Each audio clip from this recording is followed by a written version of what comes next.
मायावीपुर नाम का एक छोटा और खूबसूरत गांव था। इसी गांव के पास एक श्रापित खेत पड़ता था। देखने में यह खेत बड़ा था और किसी भी आम खेत जैसा ही लगता था, पर इसी खूबसूरती और सादगी के बीच एक गहरा और भयानक राज छुपा हुआ था। जब भी कोई इंसान इस खेत में पहला कदम रखता था तो उसकी मुंडी धड़ से अलग हो जाती थी। वह इंसान तड़प तड़प कर वहीं मर जाता था। एक दिन गांव के दो दोस्त चिंकू और मिंकू उसी श्रापित खेत के पास की खाली जगह पर मजे से फुटबॉल खेल रहे थे। उसने फुटबॉल को जोरदार किक मारी, सीधा उस श्रापित खेत के अंदर जा गिरा। मिंकू इस खेत से बिल्कुल अनजान था। फुटबॉल को वापस लाने के लिए मिंकू दौड़कर उस खेत की ओर जाने लगा। जैसे ही मिंकू ने खेत में कदम रखा, ठीक वैसे ही धड़ से अलग कर दिया।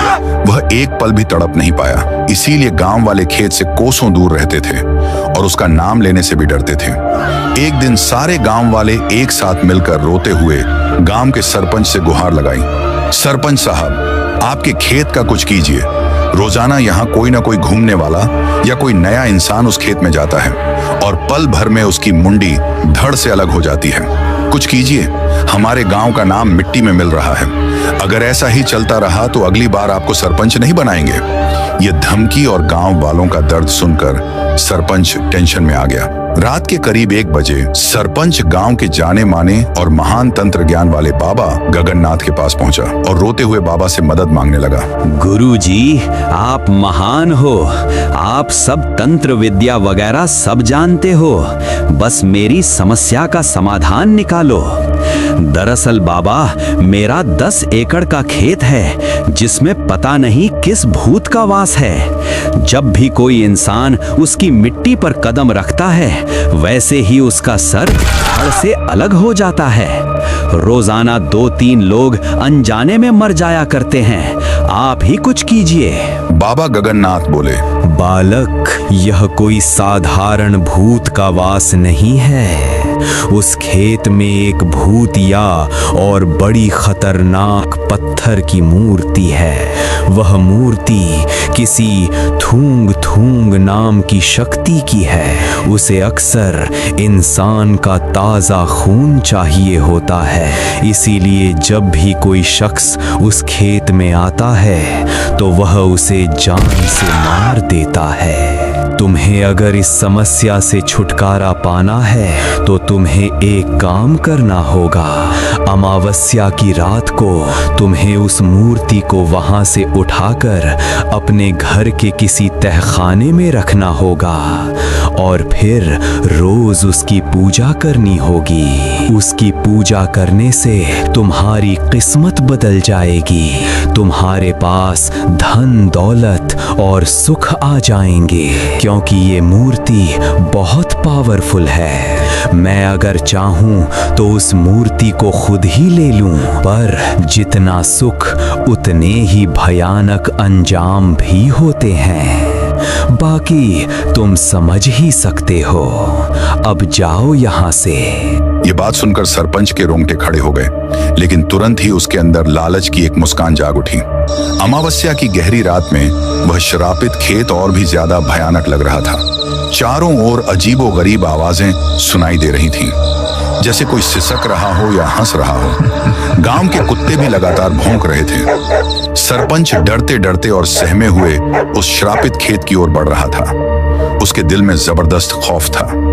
खेत के ठीक 1 कदम की दूरी पर आकर वह रुक गया। उसे डर लग रहा था कि कहीं खेत में कदम रखते ही उसका हाल भी उन बाकी मरने वालों जैसा ना हो जाए। उसने आंखें बंद करके हिम्मत जुटाई और फिर भी सरपंच अंदर आ गया, लेकिन इस बार कुछ नहीं हुआ। उसकी धड़कनें थोड़ी कम हुई। वह चारों ओर डरते हुए अपनी नजर घुमाता है, पर जैसे ही उसने सामने देखा तो उसके होश उड़ गए। सच में वहां थूंग थूंग की पत्थर की मूर्ति रखी हुई थी। वह दिखने में बहुत गुस्सैल थी। उसके हाथ में एक बड़ी सी धारदार चाकू थी, जिसे उसने आसमान की ओर उठा रखा था। मूर्ति की आंखें ऐसी थीं जैसे वह अभी जिंदा होकर हमला कर देगी। मूर्ति को देखकर सरपंच के डर पर उसके लालच ने काबू पा लिया। वह सीधा मूर्ति की ओर तेजी से दौड़ा। उसने हिम्मत करके उस थूंग थूंग की मूर्ति को उठाया और तुरंत अपने घर की ओर ले जाने लगा। सरपंच ने उस थूंग थूंग की मूर्ति को अपने बड़े बंगले के एक बंद तहखाने में छिपाकर स्थापित कर दिया। सरपंच अब बहुत खुश था क्योंकि उसे जल्द से जल्द बस अमीर होना था। उसे धन दौलत, सुख और पावर चाहिए थी। रात का सन्नाटा हवेली को और भी ज्यादा भयानक बना रहा था। सिर्फ हवा के ठंडे झोंकों की साएं साएं और दूर कहीं कुत्तों के भौंकने की आवाज और रोज से कहीं ज्यादा यह बंगला डरावना लग रहा था। तभी अंदर से एक चिल्लाने वाली आवाज आई जिसने उस सन्नाटे को एकदम से शांत कर दिया। अंदर पायल अपनी माँ पर चिल्लाकर बोली, माँ, ये क्या जुल्म है? मैं तुम्हारे कहने पर अपना कॉलेज, अपनी दोस्ती सब छोड़कर इस टूटी फूटी हवेली में आ गई और अब तुम कह रही हो कि मुझे यहाँ एक हफ्ता रुकना होगा। ये पागलपन की हद है। क्या मजाक चल रहा है? मेरी बात कान खोल कर सुन। कल रात तुझे तहखाने में जाना पड़ेगा। वहाँ थूंग थूंग की मूर्ति है। तुझे उस मूर्ति की बिना कपड़े पहने पूजा करनी होगी। क्या माँ, तुम्हारा दिमाग खराब हो गया है क्या? ये कैसी गंदी बात है। मैं कभी नहीं करूँगी ऐसा घिनौना काम। पायल, तुझे करना पड़ेगा। ये हमारी खानदान की सबसे बड़ी मजबूरी है। एक ऐसा काला राज जो सदियों से हमारी नसों में खून बनकर दौड़ रहा है। माँ, बस करो ये रहस्य की बातें। तुम बार बार यही कह रही हो, लेकिन बताती क्यों नहीं कि आखिर माजरा क्या है? रिया बेटा, अगर हमें ये दौलत, ये अमीरी चाहिए तो तुझे ये कुर्बानी देनी ही होगी। अगर तूने मना किया तो हमारी हालत भीख मांगने वालों से भी बदतर हो जाएगी। कुछ समझने की कोशिश कर। अब सब कुछ तेरे हाथ में है। वो तहखाना, वो मंदिर, वो सिर्फ पूजा की जगह नहीं है। वो एक सौदा है जो हमारे खानदान ने बहुत पहले किया था और अब तू उस सौदे का हिस्सा है। तहखाने में छिपा वह मंदिर किस गहरे राज को छिपाए हुए है? सन 1930 में मायावीपुर नाम का एक छोटा गांव था। उसमें एक मेहनती मजदूर था जिसका नाम रायस्टार था। उसके परिवार में एक छोटी बेटी और उसकी पत्नी थी। रायस्टार रोजाना खेतों में पसीना बहाता। उसे कड़ी धूप में कई घंटे काम करना पड़ता था। कभी कभी तो वह इतना थक जाता कि उसकी हड्डियां दर्द करने लगती। वह जानता था कि वह बहुत मेहनत कर रहा है और वजनदार बोरियान उठा रहा है, लेकिन उस सब के बदले में उसे मिलता क्या था? सिर्फ 2 वक्त की रोटी, और वह भी अक्सर मुश्किल से ही मिल पाती थी। उसकी छोटी सी बेटी और पत्नी अक्सर पेट भर खाना नहीं खा पाते थे। वह अक्सर गांव के सरपंच जी के बड़े बंगले को देखता था और उसके मन में एक जलती हुई टीस उठती थी। वह सोचता, क्यों मेरी मेहनत का फल और मेरी पूरी ताकत हमेशा दूसरों की थाली में जाती है? क्यों मैं, जो जमीन पर मिट्टी में सनकर काम करता हूं, वह भीख मांगने जैसी जिंदगी जी रहा हूं, जबकि वह सेठ जो कभी मेरे जैसा ही था अब आलीशान महलों में रहता है। दोपहर का समय था। सूरज आग उगल रहा था। रायस्टार और उसके दोस्त रमेश सारा काम खत्म करके दोनों खेत के किनारे पुराने पेड़ की घनी छांव में चर्चा कर रहे थे। रायस्टार का चेहरा उदास था। रमेश ने पूछा, इतना उदास क्यों है मेरे यार? क्या बात है? इस बार भी क्या फसल में कोई दिक्कत आ गई? कहीं पानी कम पड़ गया या खाद? रायस्टार बोला, वो बात नहीं है रमेश। फसल तो जैसी आनी थी वैसी ही आई है, मगर यार दिन रात खेतों में हड्डियां तोड़ो, अपनी जवानी और खून पसीना बहा दो, और मिलता क्या है? सिर्फ 2 वक्त की रोटी, वो भी आधी अधूरी। पेट भर जाए तो बड़ी बात है, और वो साला सेठ बिना एक बूंद पसीना बहाए महल में ऐश कर रहा है। बढ़िया गाड़ी, नया कपड़ा, हर मौसम में आराम। ये कैसा मजाक है रमेश? क्या वो सेठ सोने का चम्मच लेकर पैदा हुआ था? वो भी तो कभी हमारे जैसा ही था, एक मामूली इंसान। रमेश ने फुसफुसाते हुए कुछ कहा। मैंने सुना है कि उनके घर के तहखाने में एक पुरानी मूर्ति है। सेठ के घर वाले किसी बहुत खास पूजा में हिस्सा लेते हैं। कोई अजीब सा नाम है उस पूजा का, मैंने पहले कभी नहीं सुना। कुछ थूंग थूंग साउर या ऐसा ही कुछ। तू ये सब छोड़ रायस्टार, ये सब मन के वहम हैं। चल, शाम होने को है, चल घर चलें और आराम करेंगे। ये सुनकर रायस्टार चौंक गया। बेहिसाब दौलत के पीछे कोई और राज हो सकता है। यह बात उसके दिमाग में तीर की तरह चुभ गई। दोनों खेत से घर की ओर जाने लगे। रास्ते भर रायस्टार चुप था। उसके मन में सवालों का अंधेरा गहराता जा रहा था। क्या रमेश की बात सच थी? कैसा राज था उसे जवाब चाहिए थे, अब चाहे उसकी कीमत जो भी हो। राइस्टार ने अपना रोज का काम जल्दी खत्म किया और वह अपनी मजदूरी के पैसे लेने के लिए विशाल बंगले की ओर चल पड़ा। बंगला दिन के समय शांत था। राइस्टार ने हिम्मत करके हवेली का दरवाजा खटखटाया। आवाज सुनकर सेठ की छोटी बहन कमला बाहर आई और राइस्टार के सामने खड़ी हो गई। उसका चेहरा शांत था। राइस्टार ने कहा, कमला बाई, सेठ जी कहाँ हैं? मुझे अपनी मजदूरी के पैसे लेने थे। कल से पैसे नहीं मिले हैं, घर पर काम है। कमला ने अपनी मीठी आवाज में जवाब दिया, भैया और भाभी अभी अभी गांव गए हैं कुछ जरूरी काम से। घर पर अभी कोई नहीं है। मैं आपको शाम को या कल सुबह पैसे देने के लिए बुलवा दूंगी, ठीक है? राइस्टार ने निराशा से कहा, तो क्या मुझे खाली हाथ लौटना पड़ेगा कमला बाई? मैंने दिन भर काम किया है, मेरे बच्चे भूखे हैं, कुछ तो दे दो। ठीक है, थोड़ा रुको, मैं गोदाम से तुम्हारे लिए थोड़ा अनाज ले आती हूँ। यह कहकर कमला गोदाम की ओर जाने लगी। राइस्टार बाहर खड़ा रहा, मगर उसका मन अब पैसों या अनाज तक सीमित नहीं था। सेठ की रहस्यमय दौलत और रमेश की बताई गई मूर्ति, ये सब उसे अंदर खींच रहा था। राइस्टार को मौका मिलते ही वह चुपके से दबे कदमों से हवेली के अंदर दाखिल हो गया। राइस्टार ऊपर के कमरे में पहुंचा और चारों ओर नजर घुमाई। उसकी नजर एक बंद रहस्यमयी कमरे पर टिकी, जिसके अंदर से कुछ फुसफुसाहट की आवाज आ रही थी, जैसे कोई मंत्र पढ़ रहा हो। राइस्टार के लालच का नशा उस डर से बड़ा था। वह उस कमरे में जाने ही वाला था। अरे तू अंदर क्यों आया? रुक जा, ये अनाज ले और बाहर निकल अभी। राइस्टार ने हकलाते हुए कहा, माफी कमला बाई, मैं बस यूं ही प्यास लगी थी, इसलिए यहाँ आ पहुँचा। यहाँ कोई यूं ही नहीं घुसता राई, ये हवेली तेरे लिए नहीं है। ले ये अनाज की बोरी और जा, वरना मेरे से बुरा कोई नहीं होगा। राइस्टार बोरी अपने कंधे पर रख के और बिना एक और शब्द कहे तेजी से घर की ओर बढ़ने लगा। रात में खाना खाकर राइस्टार चारपाई पर लेटा, पर उसकी आंखों से नींद कोसों दूर थी। उसके मन में अब एक बेकाबू लालच जाग रहा था। उसकी अपनी आवाज ने उसके कान में फुसफुसाया, यही मौका है राई, अगर तूने वह राज जान लिया तो तेरी और तेरे बच्चों की गरीबी खत्म हो जाएगी। तेरा भी वही रुतबा होगा जो सेठ का है। बस एक बार उस तहखाने तक पहुंच जा। राइस्टार गहरी रात में सेठ की हवेली की ओर कदम बढ़ा दिए। पूरा गांव सो चुका था, चांद बादलों में छिपा था। राइस्टार चुपके सेठ के बंगले की ओर बढ़ रहा था। वह आधे खुले दरवाजे से बंगले के अंदर दाखिल हुआ। राइस्टार उसी रास्ते से उस कमरे की ओर बढ़ा जिसे उसने दिन में देखा था। वह बिना आवाज किए सीढ़ियों को पार करके आखिरकार उस बंद और रहस्यमय कमरे तक पहुंच गया और देखा तो उसकी आंखें फटी की फटी रह गईं। उसके ठीक सामने कमला धीमी आवाज में मंत्र पढ़ रही थी, वह भी बिना कपड़ों के, अपनी आंखें बंद किए और हाथों में एक अजीब सी थाली लिए। थाली में कुछ था, शायद खून। उसके सामने वही थूंग थूंग की मूर्ति थी, पत्थर की, मगर इतनी भयानक कि मूर्ति का चेहरा मानव जैसा नहीं था। आंखें खोखली, मुंह और हाथों में कुछ ऐसा जो हथियार जैसा लगता था। मूर्ति के चारों ओर दीपक जल रहे थे। कमला किसी भयानक शक्ति की पूजा कर रही थी। वह आंखें बंद करके अजीब मंत्र पढ़ रही थी। थूंग थूंग थूंग साहुर थूंग थूंग। अचानक वह धीरे से पलटी। उसकी नजर अंधेरे में छिपे राइस्टार पर पड़ी।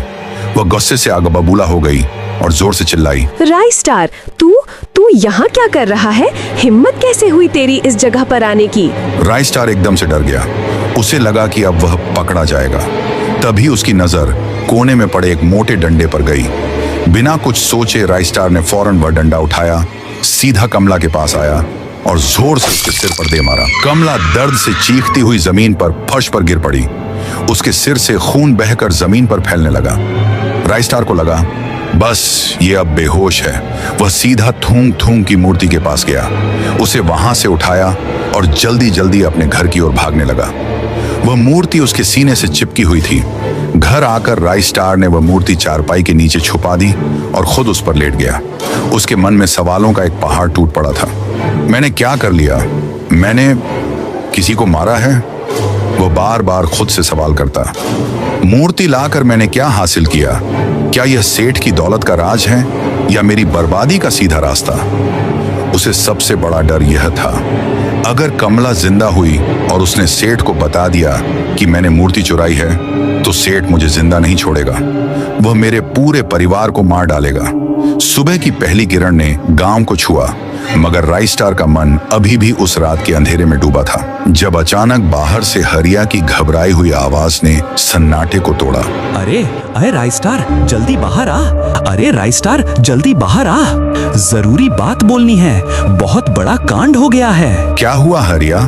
गला क्यों फाड़ रहा है इतने सुबह? क्या हुआ? सेठ जी की बहन कमला, उसकी मौत हो गई। सुना है रात को तहखाने में उसकी लाश मिली। ये सुनकर राइस्टार का दिल जैसे सीने में धड़कना बंद कर गया। उसकी जुबान सूख गई। कमला की मौत, क्या वो वाकई बेहोश थी या उसने अनजाने में? अरे इतना क्या सोच रहा है, चल जल्दी, गांव में हड़कंप मचा है। राइस्टार चुपचाप रमेश के पीछे चल पड़ा, मगर उसका मन अब तहखाने की उस रात में अटक गया था। मतलब राइस्टार ने कमला को बेहोश करने के बजाय उसे मार ही डाला था। हाँ रिया, राइस्टार ने कमला को मारा, शायद अनजाने में, शायद डर में, मगर उसकी लाश तहखाने में पड़ी थी और वो मूर्ति थूंग थूंग साहुर गायब थी। सेठ को ये राज दबाना पड़ा। सेठ ने गांव वालों को बताया कि कमला सीढ़ियों से गिरकर मर गई। रात का वक्त था, कोई सवाल नहीं उठा, मगर सेठ जानता था कि मूर्ति चोरी हो चुकी है। शायद उसे डर था कि अगर सच सामने आया तो खानदान का वो अंधेरा राज सबके सामने खुल जाएगा। तो मतलब राइस्टार बच गया? हाँ, वो बच तो गया, मगर उसकी जिंदगी अब उसकी नहीं थी। मूर्ति उसके पास थी, मगर उसे समझ नहीं आ रहा था कि उसका क्या करें। वो हर पल डर में जी रहा था। क्या सेठ उसे ढूंढ लेगा? क्या मूर्ति का कोई अभिशाप उसका पीछा कर रहा है? तभी उसे याद आया गांव के पंडित गगननाथ। राइस्टार को लगा कि अगर कोई उस मूर्ति का राज जानता है तो वो गगननाथ बाबा ही होगा। राइस्टार ने बाबा से पूछा, पंडित जी मुझे सच बताइए, कुछ साल पहले तुमने एक महापूजा की थी। बाबा बोले, हाँ, लेकिन तुम्हें कैसे पता? किसने बताया तुम्हें? राइस्टार ने आगे कहा, मुझे सच बताइए, सेठ का तहखाना, वो थूंग थूंग साहुर, वो क्या है? बाबा डरते हुए कहे, राई, तू उस रास्ते पर क्यों जा रहा है? कुछ बातें छूने से पहले सोच ले, वरना सब कुछ बर्बाद हो जाएगा। तू नहीं समझेगा राई, वो कोई देवता नहीं है। मैं और नहीं बोलूंगा, जा अपने घर जा। राइस्टार ने कहा, पंडित जी मैंने वो मूर्ति देखी है, मैंने कमला को मैंने उसे देखा था पूजा करते हुए। अब आप चुप नहीं रह सकते, साफ साफ बताइए वो थूंग थूंग साहुर क्या है? बाबा को आखिरकार बोलना पड़ा। ठीक है राई, मगर ये सच तुझे बर्बाद कर देगा। थूंग थूंग साहुर ये कोई देवता नहीं, वो एक राक्षस है, एक प्राचीन शक्ति जो सदियों से खेतों में कैद थी। वो मूर्ति वो पत्थर से बनी है, मगर उसका रूप इंसानी नहीं। उसका चेहरा जैसे किसी दानव का, आंखें खोखली। थूंग थूंग साहुर की शक्ति वह लालच को जगाती है। जो उसकी पूजा करता है उसे सब कुछ मिलता है, धन, दौलत, रुतबा, मगर बदले में वो खून मांगता है, ना सिर्फ जानवर का बल्कि इंसान का। सेठ ने उस रात अपनी पहली संतान का बलिदान दिया था और उस मूर्ति की पूजा उस घर की महिलाएं करती हैं, वो भी बिना कपड़ों के। उम्र के 18 साल होने के बाद से उन महिलाओं को वो पूजा करनी अनिवार्य है, नहीं तो सेठ की दौलत उसी बलिदान उसके साथ मिट जाएगा। मुझे पता है तूने वो मूर्ति चुराई है, अब तुम अपने बेटे की बलि दे पाओगे। भाग जा राई, वरना तेरा खानदान भी उसी अंधेरे में डूब जाएगा। वो झोपड़ी से बाहर निकला, तभी अचानक उसके पैरों तले जमीन खिसक गई। वो लड़खड़ाया, सामने देखा तो सेठ जी खड़े थे। उनकी आंखें आग की तरह दहक रही थीं। साथ में कई सारे लोग थे। सेठ जी ने गुस्से से कहा, सुअर की औलाद, तेरी इतनी हिम्मत कि हमारे घर में दखल अंदाजी करे। क्या? वो सेठ जी, आप क्या बोल रहे हैं? मुझे कुछ नहीं समझ आ रहा। मेरे टुकड़ों पर पलने वाला तू हमसे नमक हरामी करता है। तुझे क्या लगा मेरी नजर तुझ पर नहीं पड़ेगी? क्यों रमेश, बराबर कहा ना मैंने? जी सेठ जी, राइस्टार को मैंने उसी रात आपके घर से भागते हुए देखा था। राइस्टार, मुझे माफ कर दे दोस्त, मैंने सेठ जी का नमक खाया है। मैं नमक हरामी नहीं कर सकता, ये पापी पेट का सवाल है, इसीलिए बताना पड़ा। अगर इस दुनिया में हर कोई हमारे जैसा अमीर होगा तो हमारे लिए काम कौन करेगा? आज तू काम करता है, कल तेरे बच्चे, फिर उनके बच्चे। तुम हमेशा हमारे तलवों के नीचे रहोगे राई, अब भी और आगे भी। तुम अपने परिवार के लिए जान दांव पर लगाते हो, मगर हम पैसे के लिए परिवार को दांव पे लगाते हैं। इससे पहले कि राइस्टार कुछ कह पाता, सेठ ने चाकू से राइस्टार का सर ही धड़ से अलग कर दिया। वो और उसका सर दोनों जमीन पर गिर पड़े। उसकी आंखें धीरे धीरे धुंधली हो रही थीं। उसके सामने उसके परिवार की आखिरी यादें उभरी। उसकी पत्नी का चेहरा जो रात को खाना परोसते समय मुस्कुराती थी, उसके बच्चों की हंसी जो खेतों में खेलते थे, और वह छोटा सा मिट्टी का घर जो अब अनाथ हो जाएगा। एक आखिरी सांस के साथ राइस्टार की आंखें बंद हो गईं